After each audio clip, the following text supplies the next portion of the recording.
할렐루야. 오늘은 말에 실수가 없으면 이라는 제목으로 하나님의 말씀을 대언하도록 하겠습니다.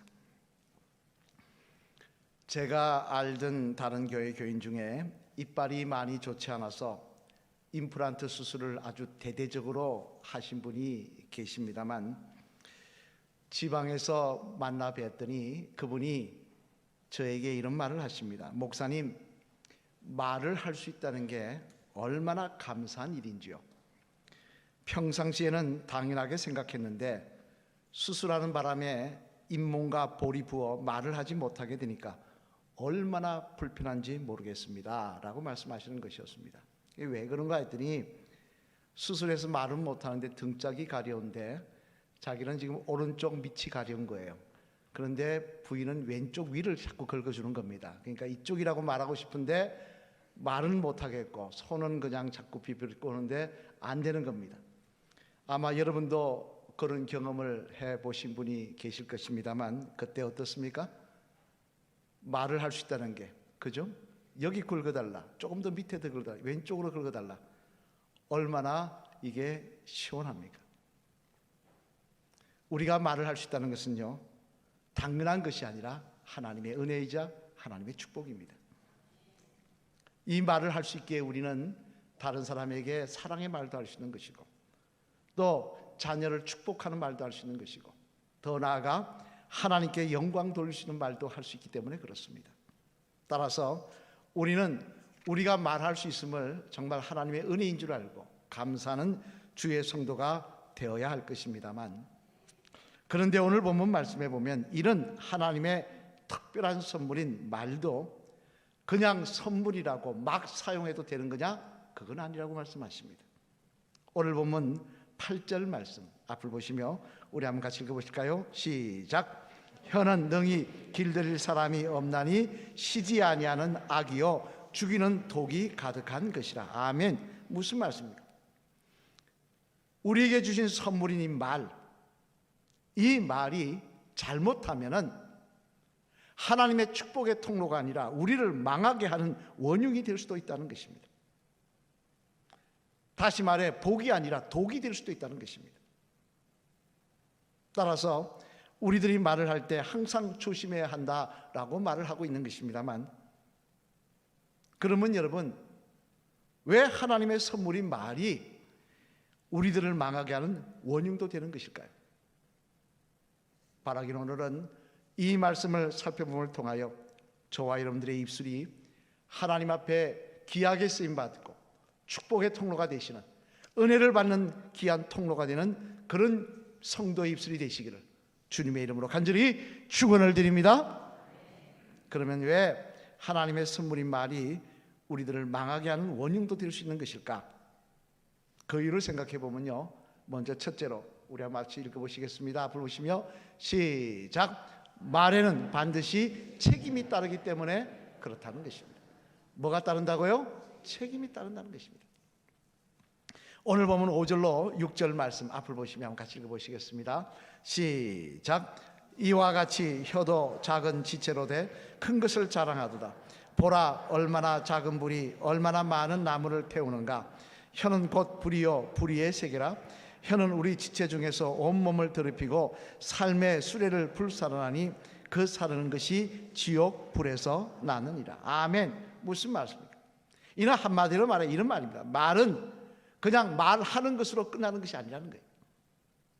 말에는 반드시 그 다음에 책임져야 될 문제들이 따라온다는 것입니다.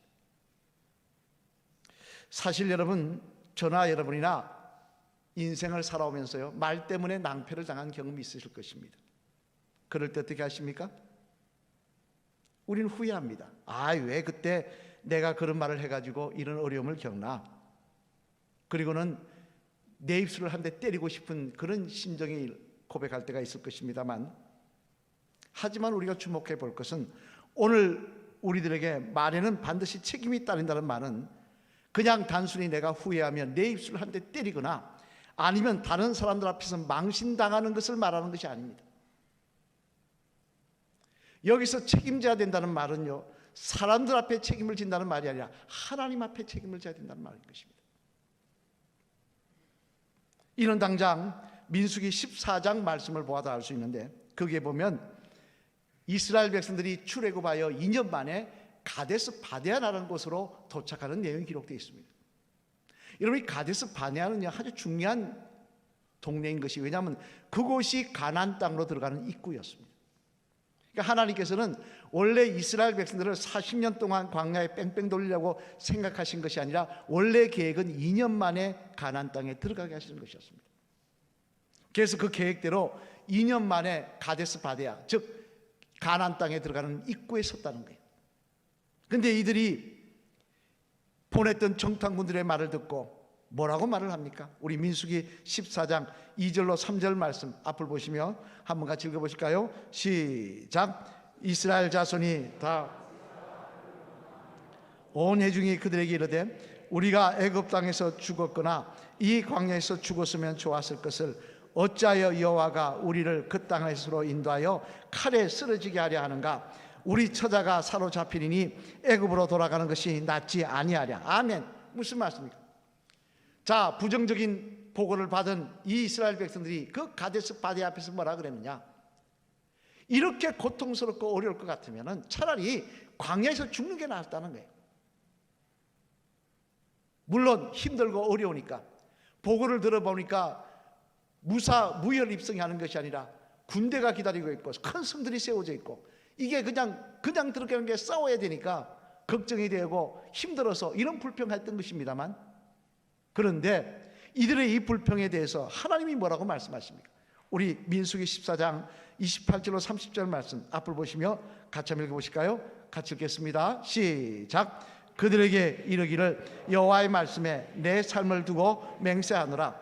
너희 말이 내 귀에 들린 대로 내가 너희에게 행하리니 너희 시체가 이 광야에 엎드려질 것이라.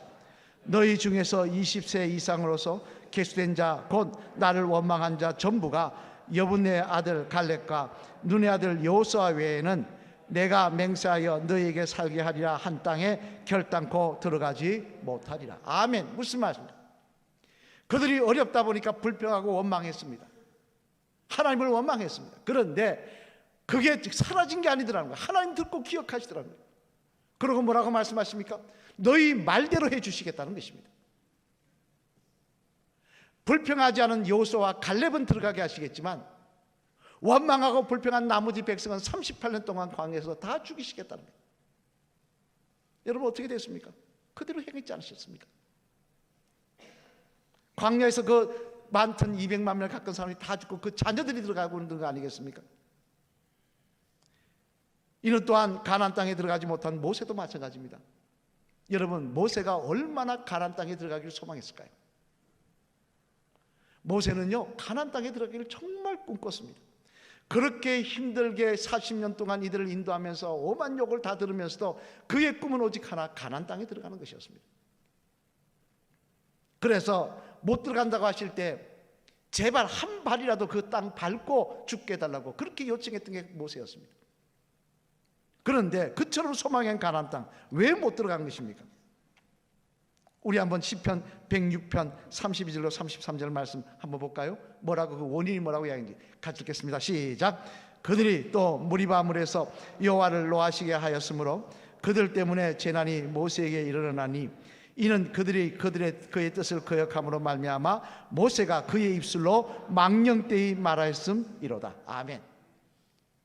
가데스 바네아에서 이스라엘 백성이 불평합니다. 물이 없다고. 그러니까 모세가 화가 나서 뭐라고 이야기합니까?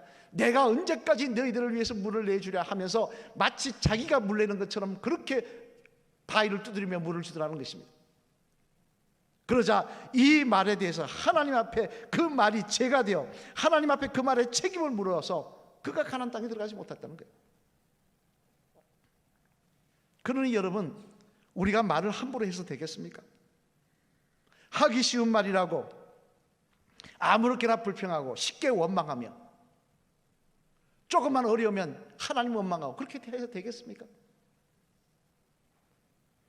마태복음 12장 36절로 37절 말씀해 보면요, 예수님은 분명히 우리들에게 이렇게 말씀하십니다. 우리 마태복음 12장 36절로 37절 말씀 같이 읽어보실까요?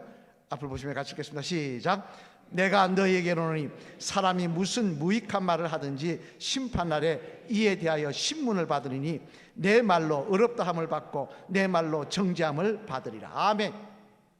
사람의 말이 아니라 예수님의 말씀입니다. 예수님은 농담하지 않으십니다. 뭐라고 말씀합니까? 내가 너희에게 말하니 무슨 무익한 말을 아무 말을 하든지 심판날에 신문 받을 것이라는 것입니다.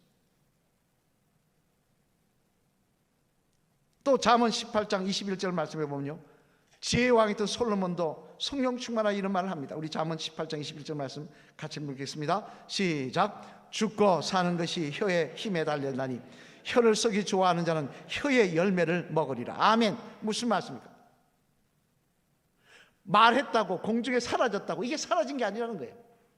글로 쓰고 도장 찍지 않았다고 없어지는 게 아니라는 거예요. 언젠가 하나님 기억하시고 반드시 그 책임을 물으신다는 것입니다. 중세 교부시대 교부였던 한 성자의 글을 읽다가 이런 글이 마음에 와닿았습니다. 한번 들어보시길 바랍니다. 그분은 자신이 말을 할 때 항상 세 가지를 먼저 생각하셨대요.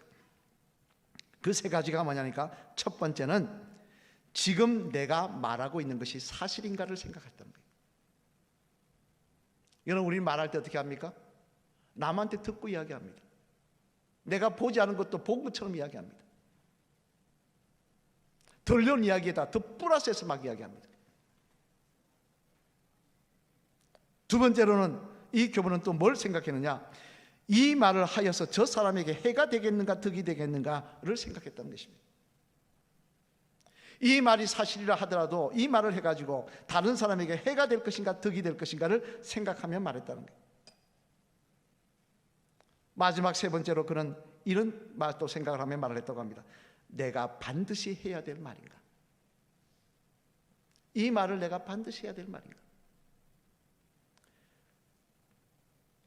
얼마 전에 지난 주간 중에 제가 감이 있다 보니까 지방교회에서 와서 저에게 뭐 여러 가지 이야기를 합니다만, 제가 그 내용 중에 아주 좀 부정적인 이야기를 알고 있는 게 있어서 문득 저도 모르게 말이 이까지 나왔다가 이 말씀을 준비하던 이 말이 생각이 납니다. 내가 반드시 해야 될 말인가? 그래서 삼켜버렸습니다. 한번 따라해 보실까요? 지금 내가 말하고자 하는 것이 사실인가? 이 말을 하여서 저 사람에게 해가 되겠는가 득이 되겠는가? 이 말은 내가 반드시 해야 할 말인가? 여러분 어떻게 말하십니까? 말을 할 때 이게 사실인가? 내가 직접 본 것인가? 이 말을 해서 득이 될 것인가 해가 될 것인가? 내가 꼭 해야 될 말일까? 우리 스스로가 이렇게 확인을 해보며 우리가 말을 한다면 우리는 하나님 앞에 책망받을 일이 없는 사람들이 될 것입니다. 야고보 2장 12절 말씀해 보면요, 야고보 사도는 분명히 이렇게 말씀하십니다. 우리 야고보서 2장 12절 말씀 한번 같이 읽어보실까요? 시작. 너희는 자유의 율법대로 심판받을 자처럼 말도 하고 행하기도 하라. 아멘. 자유인이라고 막 말하는 것이 아니라 심판받을 것을 생각하며 말을 하라는 것입니다. 말에 대한 책임을 지라는 거예요. 여러분, 이사야 선지자가 하나님의 전에 들어가서 영광을 보고 그가 맨 먼저 한 말이 뭡니까? 그는 제사장이었습니다. 선지자였습니다. 그런 그가 첫 번째 한 말이 뭐였습니까? 하나님의 영광을 보고 그가 말은 이것이었습니다. 화로다 내가 망하게 죽게 되었도다. 내 입술 때문에 내가 죽게 되었도다 이야기합니다. 여러분,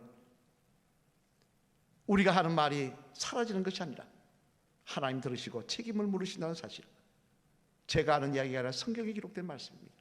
예수님의 말씀이고 사도들의 이야기입니다. 하나님께서 그렇게 말씀하셨습니다. 바라기는 항상 우리의 입술을 조심할 수 있는 주의 성도 되셔서 성령의 도우심으로 해야 될 말, 안 해야 될 말, 책임질 말을 하지 아니하시고 다른 사람을 세우며 축복하는 말을 통하여 우리의 입술이 하나님께 은혜의 도구, 축복의 도구가 되시는 귀한 저와 여러분이 되시기를 주님의 이름으로 간절히 축원을 드립니다.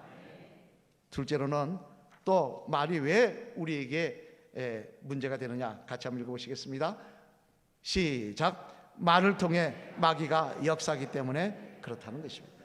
뭐가 역사한다고요? 마귀가 역사하기 때문에 그렇습니다. 시편 37편 8절 말씀 앞을 보시며 한번 같이 읽겠습니다. 시작. 분을 거치고 너를 버리며 불평하지 말라. 오히려 악을 만들 뿐이라. 아멘. 무슨 말씀입니까? 내 기분대로 내 감정대로 함부로 하다 보면 반드시 그 끝에는 마귀의 역사가 일어난다는 거예요. 악의 역사가 개입한다는 거예요. 한 책을 보다가, 말씀을 준비하면서 한 책을 보다가 보니까 이런 이야기가 있었습니다. 과거 우리나라, 지금은 초등학교는 국민학교였죠. 그 초등학교 때 미술 시간에 한 학생이 준비물을 안 가져온 것입니다.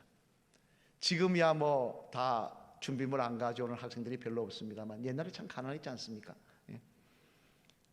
그 가난할 때 준비물을 안 가져오, 크레파스를 안 가져온 거예요.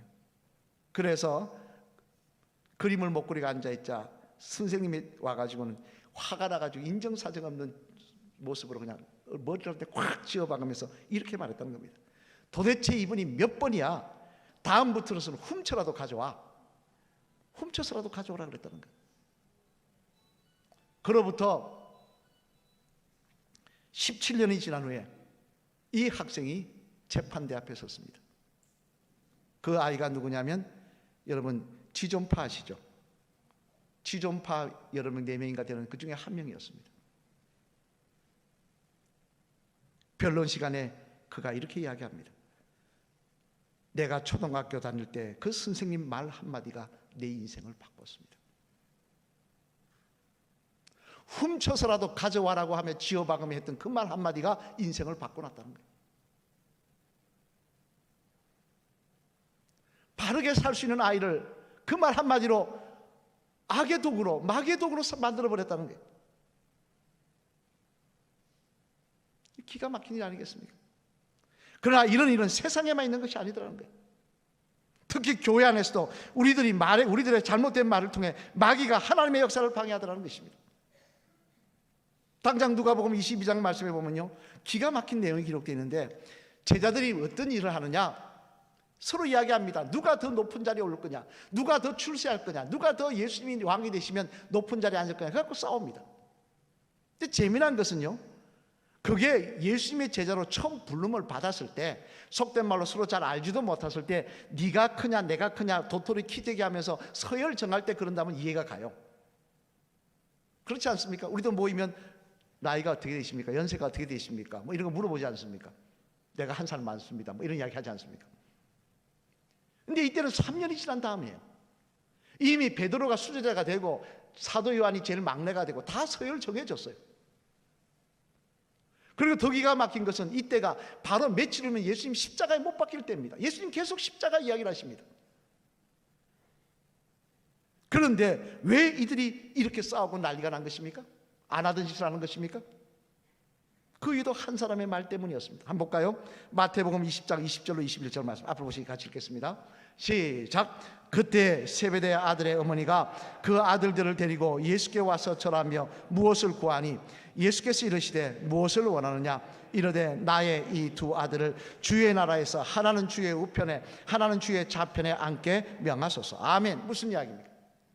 세베대 아들 야고보와 요한의 어머니가 찾아왔다는 거예요. 예수님께 십자가를 앞두고 마음이 참 힘든 예수님께 찾아서 무슨 이야기하느냐, 당신이 이스라엘의 왕이 되면은 내 아들들 제일 높은 자리에 앉혀달라는 거예요. 이 말 한마디 때문에 갑자기 제자들이 서로 싸우면서 누가 더 높은 자리에 앉을 것이냐, 누가 더 귀한 자리에 앉을 것이냐, 그거 갖고 서로 토론하고 예수님의 마음을 아프게 하더라는 것입니다. 이 여인의 말 한마디가 마귀의 통로가 돼서 귀한 십자가를 앞두고 있는 예수의 마음을 흔들어 놓더라는 거예요. 이뿐만 아닙니다. 고린도 전서에 보면요, 바울이 힘들게 세운 고린도 교회가 있는데요, 그 교회가 분쟁하는 내용이 기록되어 있습니다. 근데 왜 분쟁하느냐, 정말 교회가 세워지기 어려운 지역에 교회가 세워졌는데 왜 고린도 교회가 분쟁하고 시끄럽고 바울의 마음을 아프게 하느냐, 한번 볼까요? 고린도전서 1장 11절로 12절 말씀 우리 앞을 보시며 같이 읽겠습니다. 시작. 내 형제들아, 근로의 지편으로 너희에 대한 말이 내게 들리니 곧 너희 가운데 분쟁이 있다는 것이라. 내가 이것을 말하거니와 너희가 각각 이르되 나는 바울에게, 나는 아볼로에게, 나는 게바에게, 나는 그리스도에게 속한 자라 한다는 것이니. 아멘. 무슨 말이에요? 기껏 믿음의 자녀로 불러놨더니 서로 편먹고 싸우더라는 거예요. 너는 아볼로에게, 나는 게바판, 너는 그리스도판, 너는 바울판, 이래갖고 싸우더라는 거예요. 힘들고 세우는 교회가 싸우면서 오히려 교회가 부흥하기보다는 흩어지며 교회가 무너지는 모습을 보여주더라는 거예요. 여러분, 이런 모습을 보였으니 그 모습을 바라보는 사도 바울의 마음이 얼마나 아팠겠습니까? 또 그 모습을 바라보는 하나님의 마음은 얼마나 아팠겠습니까? 그리고 마귀는 얼마나 좋아했겠습니까? 우리의 입술을 통해 마귀가 역사가 일어나도록 하더라는 거예요. 우리의 말을 통해서 마귀가 이 교회를 흔들고 가정을 흔들고 나라를 흔들게 하는 일을 하더라는 거예요. 따라서 우리는 깨어 기도하며 말을 구별할 수 있는 주의 성도가 될 때 우리를 통하여 하나님의 나라는 세워져 가게 될 줄로 믿습니다. 사랑하는 성도 여러분, 이제 말씀을 마치려고 합니다. 분명히 말은 하나님이 주신 은혜입니다. 감사의 제목입니다. 말을 할 수 있기에 다른 사람 생명도 살릴 수 있고, 말을 할 수 있게 서로 축복할 수도 있고, 말을 할 수 있게 복음을 전할 수도 있습니다. 하지만 이 말을 잘못하면 우리가 그 말 때문에 하나님 앞에 징계받을 수 있다는 사실을 우리 잊지 말아야 될 것입니다. 또 우리가 말을 잘못하면 내 말 때문에 마귀가 역사할 수 있다는 사실도 잊지 말아야 될 것입니다. 그래서 시편 141편 3절 말씀에 보면요, 시편 기자는 하나님 앞에 이렇게 기도합니다. 우리 시편 141편 3절 말씀 앞을 보시며 같이 읽어보실까요? 시작. 내 여호와여, 내 입에 파수꾼을 세우시고 내 입술의 문을 지키소서. 아멘. 하나님이여, 내 입에 파수꾼을 세우시고 내 입술의 문을 지켜주시옵소서. 우리 한번 따라 같이 읽어볼까요? 시작. 여호와여, 내 입에 파수꾼을 세우시고 내 입술의 문을 지키소서. 아멘. 성령이며 내 입술을 지켜 주옵소서. 내 입술이 하나님 기뻐하시는 축복의 통로, 하나님 기뻐하시는 생명의 통로가 되게 하여 주시옵소서. 우리 한번 마주보시고 따라 하시겠습니다. 집사님의 입술 위에 항상 성령님이 함께 하시기를 기도하시길 바랍니다. 다시 한번 할까요? 집사님의 입술 위에 항상 성령님이 함께 하시기를 기도하시길 바랍니다. 할렐루야. 저와 우리의 입술 위에 성령님이 함께 하시기를 소망합니다. 우리가 우리의 입술을 통하여 하나님의 역사가 일어나기를 소망합니다. 저와 여러분의 입술을 통하여 다른 사람이 세워지며 다른 사람이 은혜 받고 생명의 길로 나아가는 역사가 일어나기를 소망합니다. 그래야 할 때 하나님 우리를 통해 영광 받으시며 우리에게 축복하시는 은혜가 우리의 간증이 될 줄로 믿습니다. 우리 시편 141편 3절 말씀 우리 다시 한번 읽어보실까요? 마지막으로 시작. 여호와여, 내 입에 파수꾼을 세우시고 내 입술의 문을 지키소서. 아멘. 이 말씀이 우리에게 주시는 도전의 말씀이자 또한 생명의 말씀이 되시기를 주님의 이름으로 간절히 축원을 드립니다.